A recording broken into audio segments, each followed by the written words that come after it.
अखन अहाँ सब सुनि रहल छी अंचन म्यूजिक के शानदार प्रस्तुति।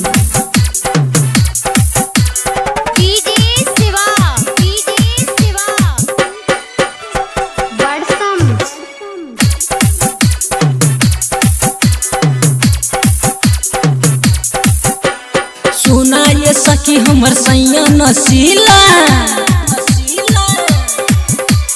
टाइट शरीर हमर कर देलस ढीला।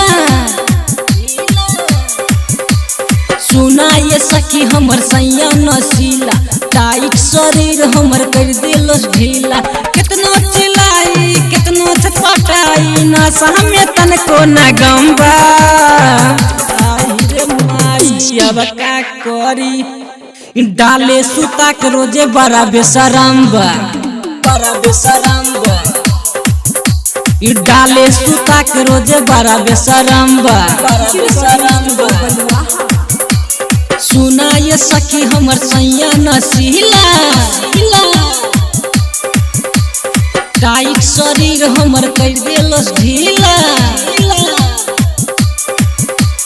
सुना ये सखी हमर सैया नसीला, टाइट शरीर हमर कर देलस ढीला। कितनो चिल्लाइला कितनो छटपटाइला नशा में तनको न गंबा।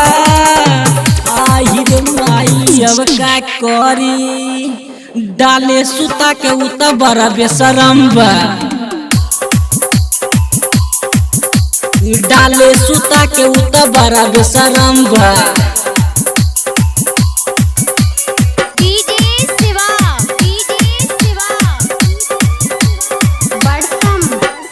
सखी है उम्र अभी हमर बकाचा, 9 महीना में हो गइल बच्चा, 9 महीना में हो गइल बच्चा। सखी है उम्र हमर अभी बकाचा, 9 महीना में हो गइल बच्चा। केतन समझावेला आवेला रुआई, लागत के दी तो हम के मुआई। केतनो समझावेला आवेला रुआई, लागत कदी तो हम के मुआई। केतनो समझाइला केतनो चिचियाइला नशा में तनको न गंबा। ए सखी का बताई सैया के खेला है, डाले सुता के रोजे बड़ा बेशरम बा, बेशरम बा। डाले सुता के रोजे बड़ा बेशरम बा, बेशरम बा।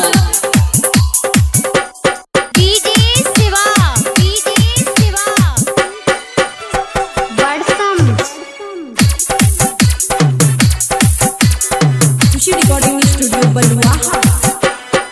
पहले नगद रही कोई दिल खुदरा, हमरा जवानी के उड़ावे लगरदा, हमरा जवानी के उड़ावे लगरदा।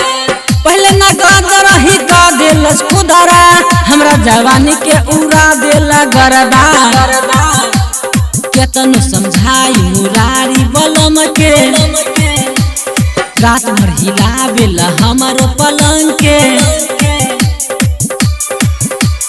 केतनो समझावे मुरारी बलम के, रात भर हिलावेला हमारो पलंग के। केतनो चिल्लाइला केतनो चिचियाइला नशा में तनको न गंबा। अब तू ही बतावा ये सखी, डाले सुता के रोजे बड़ा बेशरम बा। डाले सुता के रोजे बड़ा बेशरम बा। रिकॉर्डिंग स्टूडियो बलुआहा।